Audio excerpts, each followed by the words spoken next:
Hi friends, welcome to తను cooking. ఈరోజు మనము సాయంత్రం మసాలా బజ్జీని ఎలా తయారు చేసుకోవాలో చూద్దాం. వీడియోలోకి వెళ్ళే ముందు మా ఛానల్ని సబ్స్క్రైబ్ చేయండి. మసాలా బజ్జీకి కావలసిన పదార్థాలు: ముందుగా మిర్చి, శనగపిండి, ఉప్పు, సోడా పిండి, ధనియా జీలకర్ర పౌడర్, కొత్తిమీర, ఆనియన్స్, వాము, లెమన్, పప్పుల పొడి, గరం మసాలా. ముందుగా మనము పచ్చిమిర్చిని నేను వీడియోలో చూపిస్తున్న విధంగా అన్నీ ఒకే ఈక్వల్లో కట్ చేసుకోవాలి. చూడండి, నేను వీడియోలో ఎలా అయితే చూపిస్తానో సేమ్ అలాగే ప్రతి ఒక్క మిరపకాయని మనము నీట్గా కట్ చేసుకోవాలి. అన్నీ ఒకే సైజు ఉండాలి. తర్వాత వాటిని ఒక భాగం మాత్రమే కట్ చేసుకోవాలి. రెండు పక్కల కట్ చేస్తే మనకి బజ్జీ వేయడం రాదు, అలాగే స్టఫింగ్ కూడా మనకి నిలబడదు అనమాట. చూడండి, వీడియోలో చూపిస్తాను కదా, సేమ్ అలాగే కట్ చేసుకోండి. ఒక్కొక్కటిగా నిదానంగా కట్ చేసుకోండి, లేదంటే మళ్ళీ చేయి కట్ అవుతుంది. అలా కట్ చేసుకున్న తర్వాత అన్నీ పక్కన పెట్టేసుకొని ఇప్పుడు స్టఫింగ్కి ఒక బౌల్ తీసుకొని అందులోకి చూడండి ఎంత నైస్గా తరిగానో ఆనియన్స్, వాటన్నిటిని వేసుకొని కొంచెం పక్కన తీసి పెట్టుకుందాం. ఎందుకంటే స్టఫింగ్ కావాలి కదా మరి లాస్ట్లో. ఇందులోకి ముందుగా కొత్తిమీర, మిరియాల పొడి, ధనియాలు కలిపి పౌడర్ చేసి పెట్టుకున్నాం కదా, అది ఒక 1/2 స్పూన్ వేసుకోవాలి. అలాగే స్టఫింగ్కి తగ్గట్టుగా కొద్దిగా సాల్ట్ వేసుకొని బాగా కలుపుకోవాలి. మనం కలిపితే కొద్దిగా అందులోంచి ఆనియన్స్లోంచి వాటర్ రిలీజ్ అవుతుంది అన్నమాట. చూడండి, బాగా కలిసేలాగా కలుపుకోవాలి. కలుపుకున్నాం కదా, ఇప్పుడు కట్ చేసి పెట్టుకున్న ఆ మిరపకాయలోకి స్టఫింగ్ని మొత్తం నింపుకోవాలి. వీడియోలో చూపిస్తున్న విధంగా అన్నిటికీ మసాలా నింపేసుకోవాలి. చూడండి, ఒక్కొక్కటిగా తీసుకొని మీకు కావాలంటే కారం ఉండకూడదు అనుకుంటే మిరపకాయలోని గింజల్ని మనం తీసేసుకోవచ్చు. నేనైతే అలాగే పెట్టేస్తున్నాను. నాకు మిరపకాయలు అయితే కారం అయితే లేవు, అందుకనేసి నేను మిరపకాయలో ఉన్న విత్తనాలని తీసేయలేదు, అలాగే మసాలాని నింపేస్తున్నాను. మీకు వద్దు అనిపిస్తే మీరు విత్తనాలని తీసేసుకోవచ్చు. నేనైతే అలాగే పెట్టేసుకుంటున్నా స్టఫింగ్. ఇలా అన్నీ నింపేసుకొని ఒక ప్లేట్లోకి పెట్టేసుకోవాలి. మొత్తం అన్నిటిని అలాగే పెట్టేసుకోవాలన్నమాట. ఇలా ప్లేట్లోకి అన్నీ ఒక పక్కన పెట్టేస్తున్నాను. నేనైతే 10 నుండి 20 మిరపకాయలు అయితే తీసుకున్నాను. దానికి తగ్గట్టుగా 250 గ్రాముల శనగపిండిని తీసుకున్నాను. ఇది ప్యూర్ శనగపిండి అండి, నేను ఆడిచ్చినది. ఇప్పుడు సాల్ట్ వేసుకుందాం.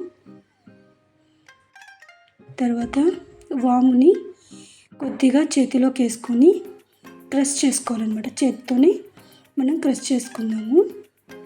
అలా వామినంతా క్రష్ చేసుకొనేసి చేత్తో పిండిలోకి వేసేసుకుందాం.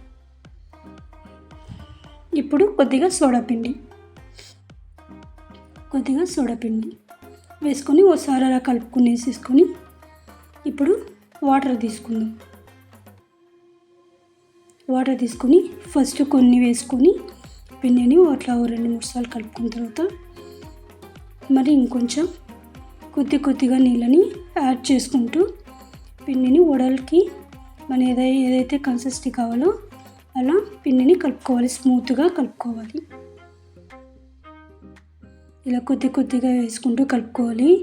ఒకేసారి నీళ్ళు వేసుకుందామంటే మనకి బజ్జీ సరిగ్గా రాదనమాట.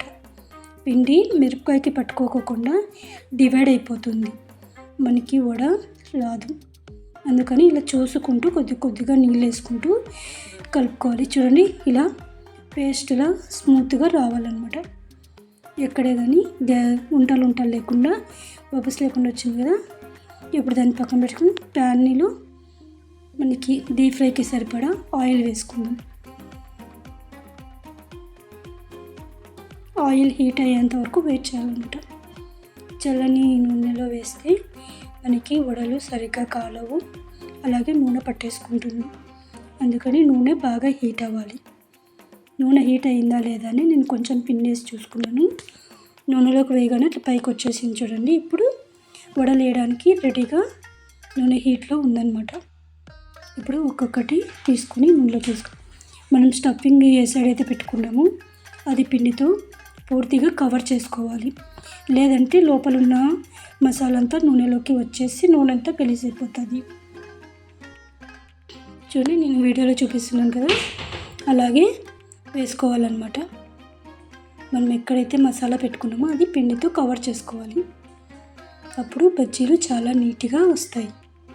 చూడండి, బయట మనకి దొరికే మసాలా మిర్చిని మనం ఇంట్లోనే తయారు చేసుకోవచ్చు. ఈజీగా, సింపుల్గా అన్నీ మనకి ఇంట్లో దొరికే వస్తువులతోనే మనము తయారు చేసుకోవచ్చు అన్నమాట.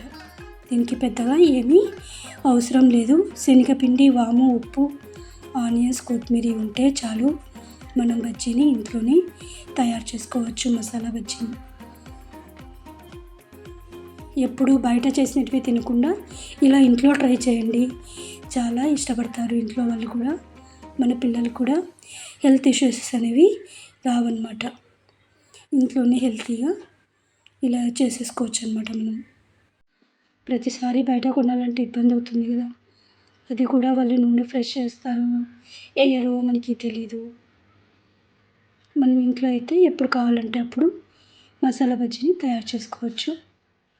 ఎంతో సింపుల్గా ఉంది కదా, చాలా త్వరగా అయిపోతుంది అన్నమాట. ఇప్పుడు వీటిని లైట్ గోల్డెన్ బ్రౌన్ కలర్ వచ్చేంత వరకు వేయించుకోవాలి. మనకి మిరపకాయ కూడా మగ్గిపోవాలన్నమాట వడల్లో. చూడండి, మిరపకాయ మగ్గిపోయింది కదా, మెత్తగా అయిపోయింది మిరపకాయ. కలర్ కూడా మంచి కలర్ వచ్చేసింది. ఇంకొంచెం వేయించుకొని తీసేసుకుందాం. చూడండి, మిరపకాయ పూర్తిగా చేంజ్ అయింది. కలర్ కూడా మంచి కలర్ వచ్చింది కదా. ఇప్పుడు తీసేసుకొని మరో ప్లేట్లోకి తీసేసుకుందాం.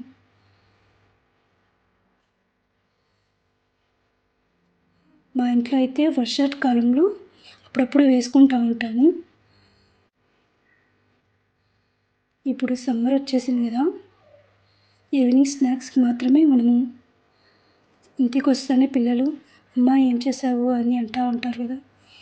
ఈవినింగ్ అయితేనే చాలు, ఏం చేస్తున్నావు ఇలా స్నాక్స్కి అని అడిగేస్తూ ఉంటారు పిల్లలు. ఇలా అప్పుడప్పుడు వీక్లీ 1 టైం కానీ 2 టైమ్స్ కానీ ఇలా మనం ఇంట్లోనే మరి బజ్జీ మిర్చి వేసుకొని తినేస్తే చాలా బాగుంటుంది. చూడండి, మసాలా మిర్చి ఎంత బాగా వచ్చినాయి కదా. మిగిలినవన్నీ కూడా ఇలా బజ్జీలాగా వేసేసుకుందాం. ఫస్ట్లో ఏ విధంగా వేసుకున్నామో అలాగా అన్నీ వేసేసుకొని పక్కన పెట్టుకుందాం. పక్కన పెట్టేసుకొని అన్నీ తయారైనాయి మనకి. కొంచెం చల్లారనిద్దాము. ఇప్పుడు చల్లారినాయి కదా, చల్లారిన తర్వాత మనము స్టఫింగ్కి రెడీ చేసుకుందాం. ఇప్పుడు ఒక బజ్జీని తీసుకొని మధ్యలో ఘాటు పెట్టేసుకొని ఇట్లా వెడల్పు అనుకోవాలి. ఇప్పుడు ఇందులోకి ఆనియన్స్, కొద్దిగా కొత్తిమీర, గరం మసాలా, పప్పుల పొడి, మసాలా లోపల వరకు పోయే వరకు ఇట్లా సెట్ చేసుకోవాలి. ఇప్పుడు నిమ్మకాయ పిండి వేసుకొని ఇంతే, బయట దొరికే మసాలా బజ్జీ రెడీ అయింది. చూడండి, ఆనియన్స్, కొత్తిమీర, గరం మసాలా, పప్పుల పొడి, నిమ్మకాయ వేసేసుకొని ఇప్పుడు మరో ప్లేట్లు పెట్టేసుకున్నాం. ఇలా మొత్తం అన్నిటినీ పెట్టేసుకోవాలి ఫ్రెండ్స్. మీరు కూడా ఇంట్లో తప్పకుండా ట్రై చేయండి. ఖచ్చితంగా నీట్గా వస్తుంది. నేను చెప్పిన మెజర్మెంట్తో చేయండి. Thank you. Please subscribe my channel.